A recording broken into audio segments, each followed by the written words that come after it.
sois-toi content.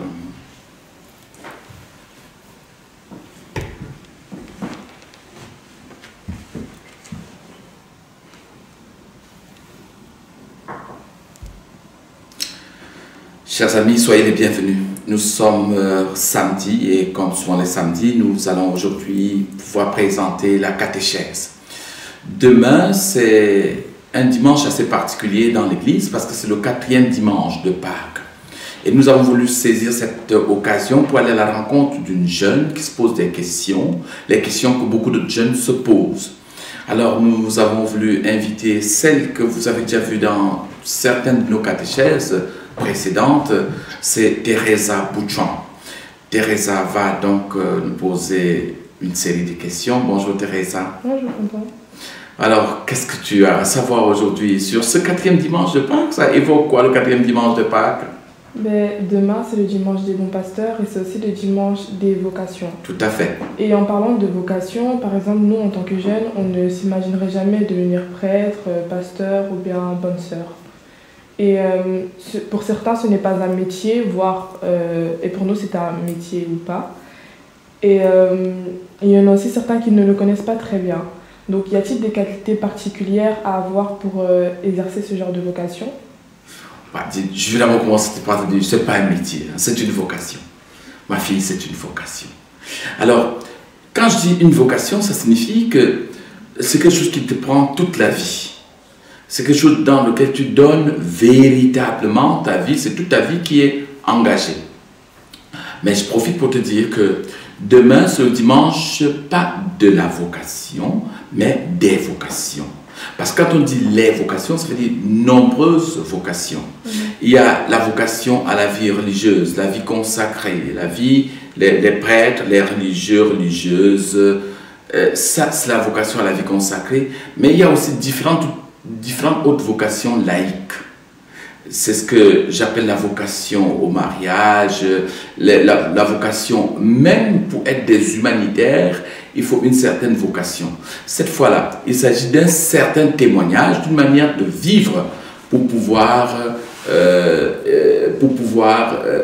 être au service. Donc, on est au service des autres en manifestant un certain témoignage, en vivant en sorte que toute notre vie soit prise dans ce que nous faisons. C'est cela, vivre un métier comme une vocation.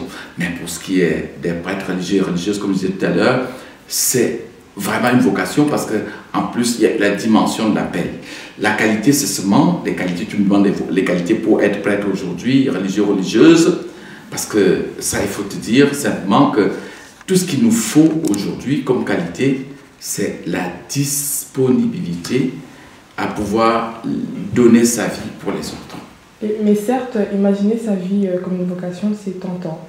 Mais celui qui est appelé, comment il sait que c'est sa vocation à lui et comment doit-il la reconnaître? Ouais, moi, tu me poserais la même question que je serais quelque peu embarrassé. Parce que moi, la vocation, c'est depuis que j'étais tout petit. Et je pense qu'il faut simplement apprendre à s'écouter. Il faut être attentif à ce qui te parle dans ton cœur.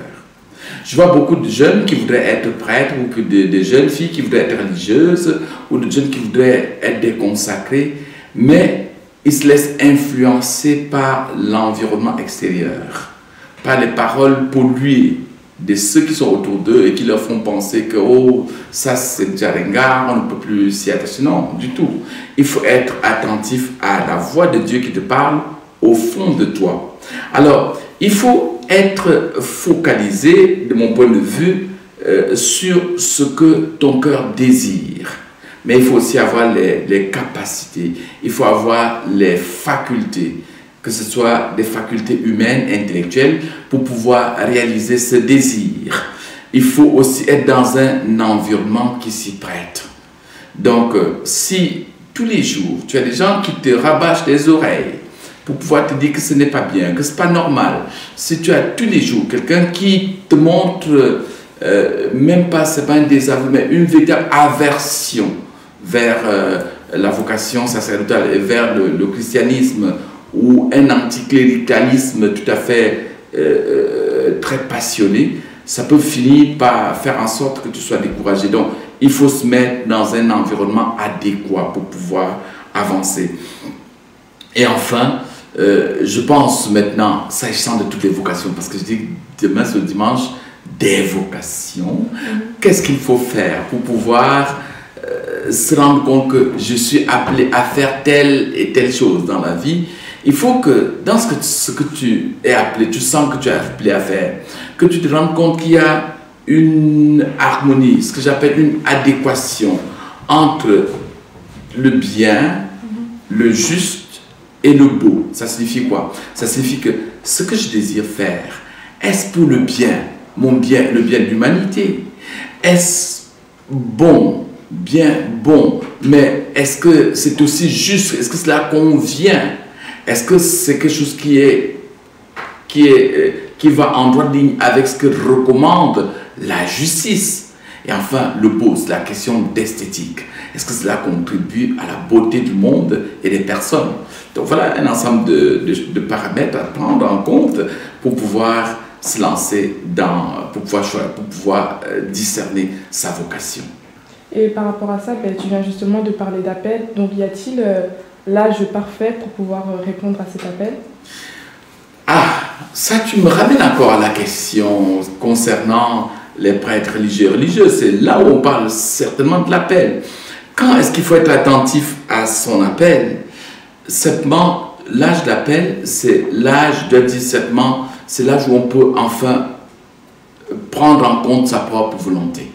Donc c'est l'âge de la volonté. C'est l'âge du discernement. C'est l'âge où on doit prendre, où on sait choisir et avoir une opinion personnelle sur les choses. Ce n'est pas un âge fixe, ça dépend d'une personne à une autre. Mais c'est aussi l'âge auquel on sait très bien faire le tri entre ce que les gens nous disent et ce que nous voulons au fond de nous-mêmes. C'est vrai que quand on est adolescent, quand on est jeune, on papillonne beaucoup, on ne sait pas si c'est ce que l'on veut qui est bien ou si c'est ce que les autres qui nous disent qui est bien, parce que parfois nous voulons quelque chose et les autres nous disent que ce n'est pas cela qu'on veut. Alors il faut une véritable force de caractère aussi. Et il faut savoir que dans ces cas-là, comme dans la plupart des cas, si nous le voulons vraiment et que nous donnons les moyens pour pouvoir atteindre ce que nous voulons, eh bien la grâce de Dieu nous accompagne. Et de nos jours, il y a de moins en moins de prêtres et les laïcs prennent beaucoup de place dans l'Église. Donc penses-tu que dans un futur proche, il n'y aura peut-être plus de prêtres ou les laïcs seront peut-être mieux positionnés dans l'Église que les prêtres eux-mêmes? C'est vrai, Teresa, on parle de plus en plus de la crise des vocations. Mais moi, je vais te parler de la crise des vocations. On n'évoque pas suffisamment assez. On ne rappelle pas aux jeunes qu'ils peuvent aussi être prêtres, religieux ou religieuses. Même les parents, du fait qu'à un certain moment, ils ont moins d'enfants, ils ont fait un effort pour que parmi les enfants, que le seul ou les seuls deux ou les seuls trois qu'ils ont, que parmi eux, personne ne choisit la vocation religieuse. Et pourtant, je dois te dire une chose. La vie religieuse, ces vocations à la vie consacrée sont vitales, pas seulement pour l'Église, mais pour l'humanité. Pour l'humanité, il faut des gens qui se consacrent pour que le monde puisse avancer. Il faut qu'il y ait des personnes qui se consacrent pour les autres sans rien attendre en retour. Il faut qu'il y ait des gens qui se consacrent pour prier pour le monde. Et donc, si tu me poses la question de savoir, si tu veux savoir si demain, est-ce que demain, les laïcs ne vont pas plus prendre la place des prêtres, je dis non. Il faut une certaine complémentarité entre différentes vocations. La vocation entre la vie laïque et la vie des consacrés, les deux se font ensemble. Il faut une vraie complémentarité entre les vocations. Donc, il n'y a pas une qui vaut plus que l'autre. Il n'y a pas une qui est appelée à prendre la place de l'autre. Il faut que aujourd'hui les chrétiens se rendent compte qu'on a besoin des jeunes. Et je peux te dire que c'est très très beau d'être consacré. Je peux te dire que les filles qui choisissent de devenir religieuses sont des filles qui sont épanouies, elles sont heureuses. Mais alors, comment heureuses? De la même façon que les garçons qui choisissent de devenir prêtres, ils gardent le sourire.